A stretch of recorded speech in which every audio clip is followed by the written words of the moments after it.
Hey everybody, it's Matt Powers. I'm here in my garden with my son Oliver, and we are harvesting to make some soup tonight. So there's a whole bunch of variety here, and I can go through a bunch of different, just a bunch of different greens, a bunch of different things that we're growing right here that we'll be able to check out. So let's start. I'm gonna set you guys up on this tripod, and you'll be able to just see what we're doing and looking at.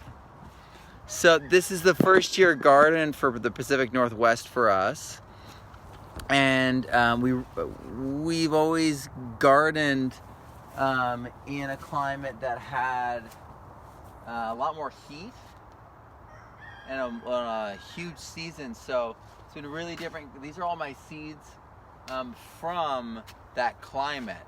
So these are seeds that are learning this. This is the learning year for them. So I'm going to have things that are going to seed that I want to preserve and make sure that the first fruit goes to seed and I don't eat it. Because the first fruit is going to have the seeds that have learned how to be first in this climate, in these conditions. So they're going to have the most, they're just going to be, if you take those seeds and then use those seeds to sow next year, they're going to be earlier and they're going to just do better in this climate. They're going to be more attuned faster. So you got to not harvest those first ones. You found something? What'd you find? Some squash. Is it too giant though? It looks too giant. Let's leave that one because we can see that one from here. But you know the ones to get, right? Oh, that one's too giant too, but there's some good ones in there. So the things that are too giant that I just mentioned to Oliver, those are the things that have gone past the point of wanting to be what we want in food in that condition, and they're more towards seed or they're more towards winter squash. So I'll show you this in a second, but in my garden I'm really focused on seed, especially seed that produces food. Especially seed that is food. So like amaranth seed is food, squash seeds are food, corn seed, all these things provide a secondary food source even though they are also seeds.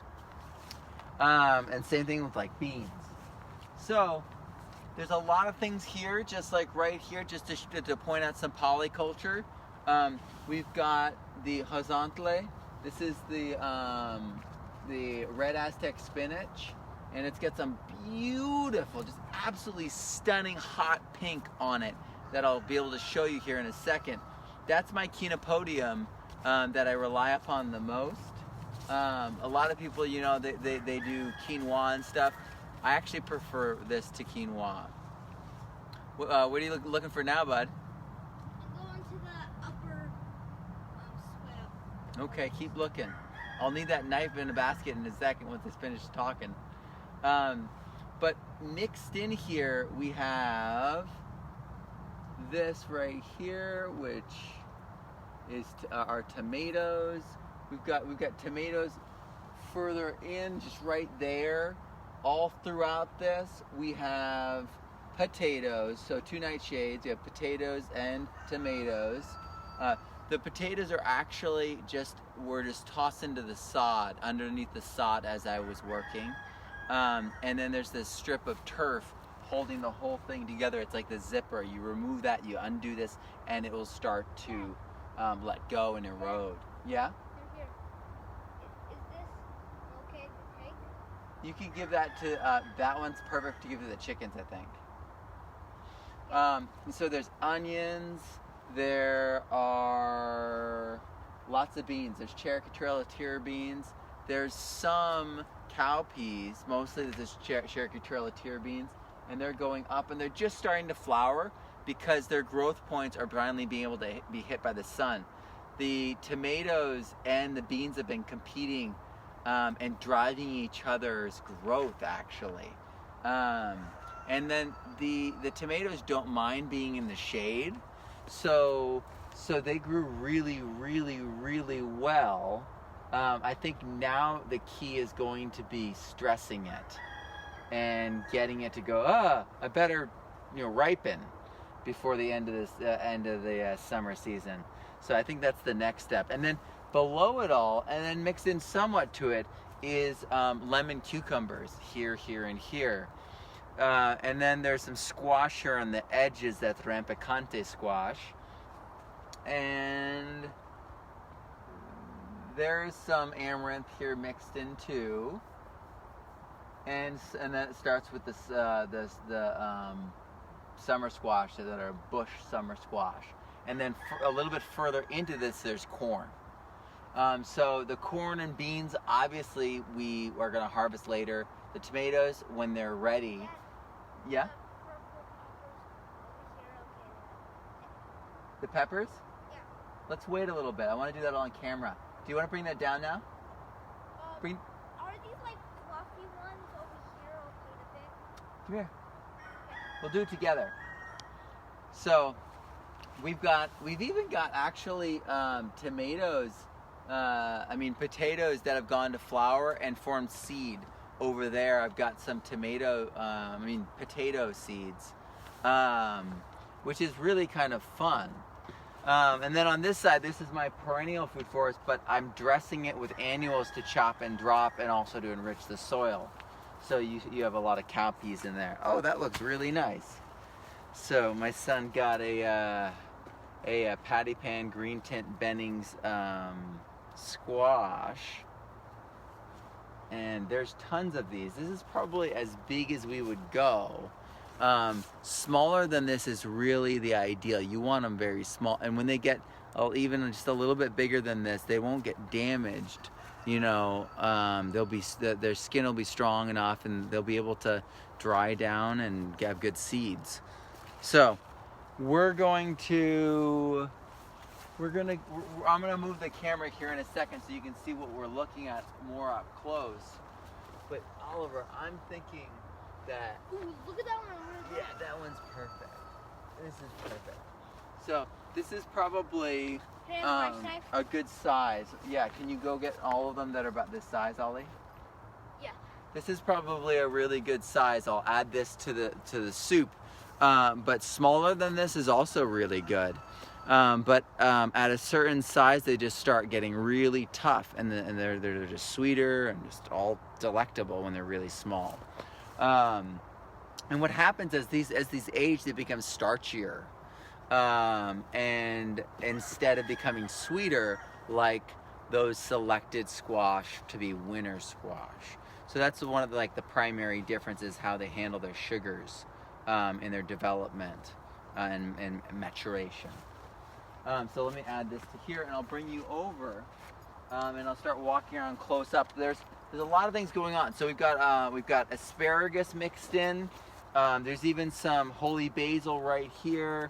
There's throughout the whole swale, we've got strawberries, asparagus, herbs of all sorts of kinds.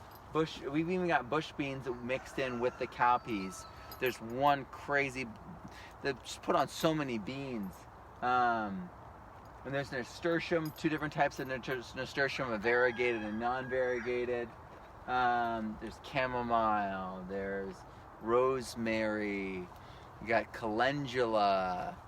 There's a lot of interesting things. But basically what's gonna happen is we're gonna have a lot of food, but we're gonna have so much chop and drop at the end of the season here that we're gonna really develop the soils, protect the soils, and then I'm going to be planting a cover crop in all that mulch to grow over it, and then chop and drop that before the next planting season. So, that's a lemon cucumber. Yeah, they're pretty spiky. So the lemon cucumbers have actually come down like 6 feet. Is this one okay to pick? No, we want to let them get a little bit bigger. I'll show you. But here, come on in. Let's just check it out. So tomatoes, you can stake them up, but commercial tomatoes aren't staked up. And the reality is I didn't stake mine, and I haven't staked mine repeatedly for years, because they just create their own trellises and they work with each other. And I do provide trellises for beans because they can't figure it out. But tomatoes certainly can figure it out. They build their own trellises, and they kind of elbow themselves upward. As you'll see right here. So let's flip this around, and you can see how we've got hey now, I got some beans right here. And then right here, this is a tomato plant. And meanwhile, I'm right here standing in the lower berm, and that was planted 5 feet that way. So they all created this wall. And a lot of people are like, oh, but you're not going to get any food. You're just not going to, oh, no food, huh? Yeah, there's just food all throughout this. You just keep going, and then you're like, oh, but what about below, Matt? Hold on. You've got all this crazy soil forming, and then let me just pop in here. There they are. Sorry, searching for something particular here. So look at that. So you've got lemon cucumbers in the understory, like crazy. And then above them, you've got the tomatoes, slightly above them, and then descending downward, you've got squash. And then rising above them, you've got corn, beans, and more tomatoes. And it's really, sorry, we gotta clean that up over there. But you really get to see how rampant and easy this kind of stuff is.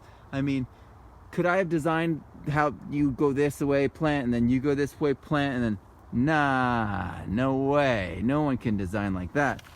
And so this is all them figuring it out themselves in a democracy of syntropy. And so you look here and you're like, oh, here they are. They're just going to be reaching on down. This was planted 10 feet away. Meanwhile, all throughout this, we've got food. Oh yeah, where's that in there? I see more tomato. And then, you know, these potatoes here, you dig them up and you got potatoes down there. And then you're like, oh, well, what's this? That right there is a squash. Right there is a squash. Rampicante is known for being rampant. So you can see that grass strip right there holding it all together, preventing the erosion. You gotta come over here. Okay, I'm gonna walk around that way. Crazy twirly squash thing. This is all cowpeas. Oh yeah, we're gonna look at that. Don't cut that one though, because remember, I want the mature ones to be, the first fruits to be the seeds. This is Roman chamomile. This is nasturtium, it's variegated. But then look at this. Look at this. Look at this. So we got some beans. These are bush beans. I've never had, you know, one plant just give and give and give and give. Yeah, it's just crazy. It's one plant. The Rampicante is, like I said, really rampant. This is the calendula, edible flower, really great for like skin products, stuff like that. It's going to seed right now. This is a green that I got from someone at the farmer's market. I forget its name, but it's really, really good. So, let me give you a perspective here. So, this is what the hill untended looks like.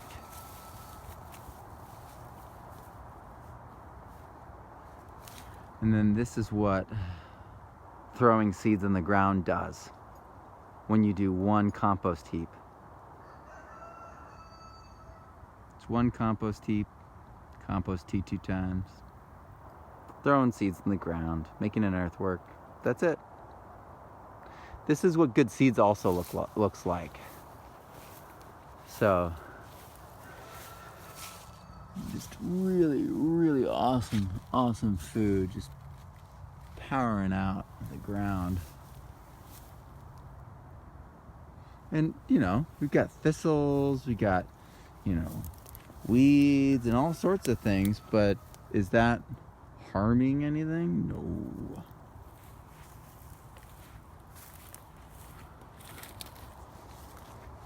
All right, so let's get back to looking at things. Yeah, and so some of the corn is being dragged down by, parts of it are being dragged down by the beans. So it's really timing. People always ask about that. They're always worried. But it's really timing. I'll try to be steady with my walk here. I need to get a gimbal. So, we see in here, there's a ton of food queuing.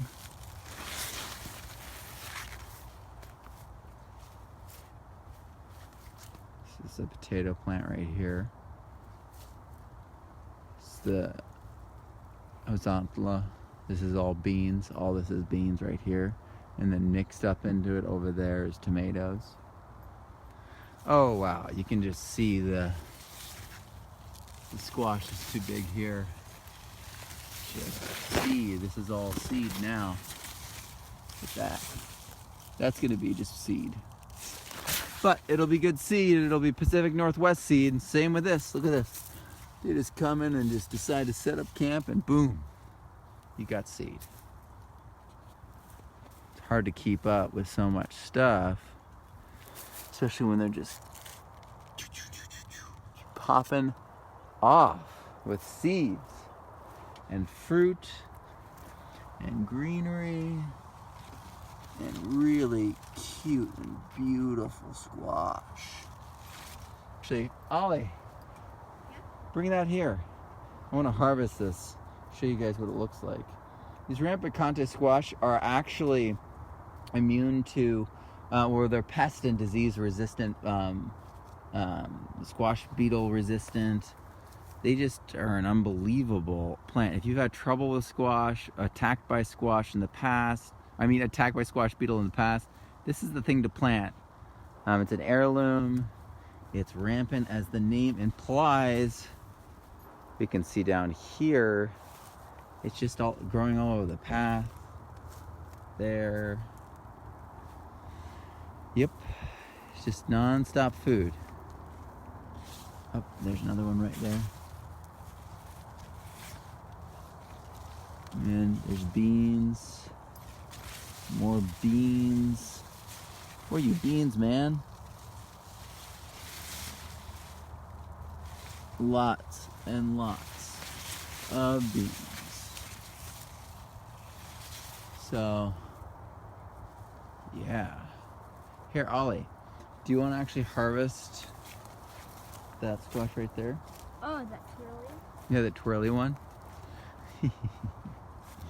And then my orange giant squash are figuring things out.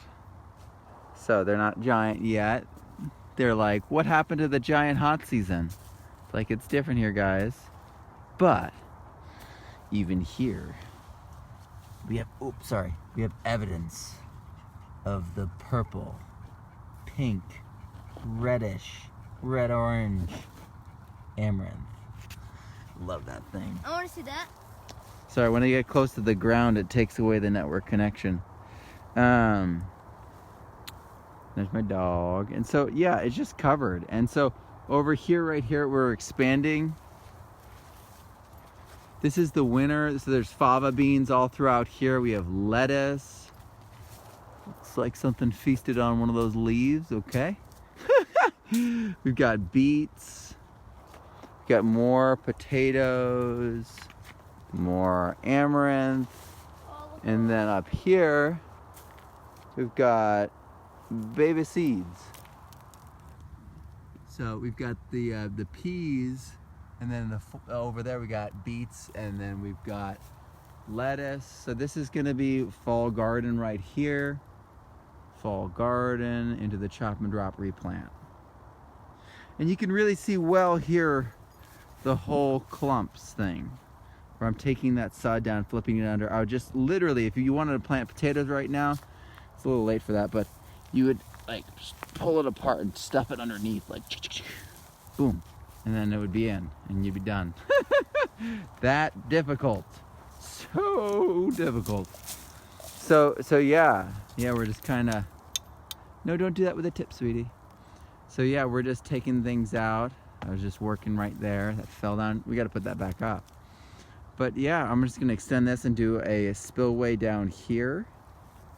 And then down here, connect to that spillway. And the deer won't walk across it. And then we'll have a path in here. I'm gonna cut it just a little bit so you can bring in the wheelbarrow. And once the wheelbarrow is in, you are on the path and you can just go anywhere on the path. Or you can go down below. So this is just, you know, this is just easy stuff. This is not hard. Anyone can do this. You know, I just, like I said, just throw. So as you can see, this, you know, the seeds are just right there on the ground. There's no mystery or anything like that. You just got to work with your seeds. If you bought seeds from a store and you're like, man, my seeds didn't work that way. Well, I've been working with seeds for a long time, and I've been saving seeds for a long time. So that's probably part of it. These seeds know me, I know them. So yeah, we're gonna go finish up that soup now. I'm gonna harvest maybe, oh, you know what? Let's go get some peppers. Let's go. Come on, Ollie, let's go get those peppers. Do you want to put peppers in the soup or something else?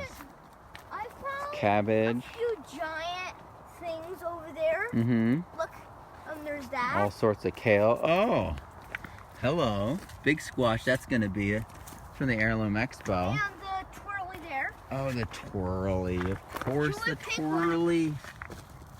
Should we pick it? Nah, we already got a twirly. I mean, look how good that twirly is. Pretty good twirly, right? Rampicante squash. This one's cooler. It's got a bigger twirl to it. We should wait until we need it, because I don't think I need that much for the soup. I know, but we can save it. And then my favorites are these unbelievable, Can we pick any of them? beautiful purple Should peppers. we pick any of them? You know what? Cut the smaller one off.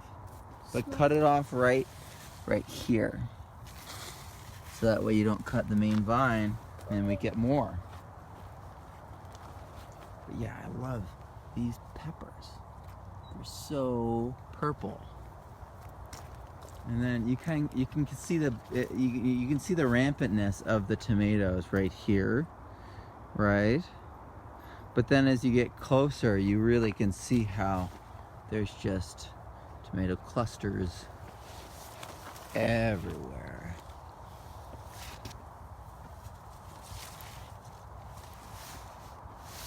Yeah, it just goes all the way back.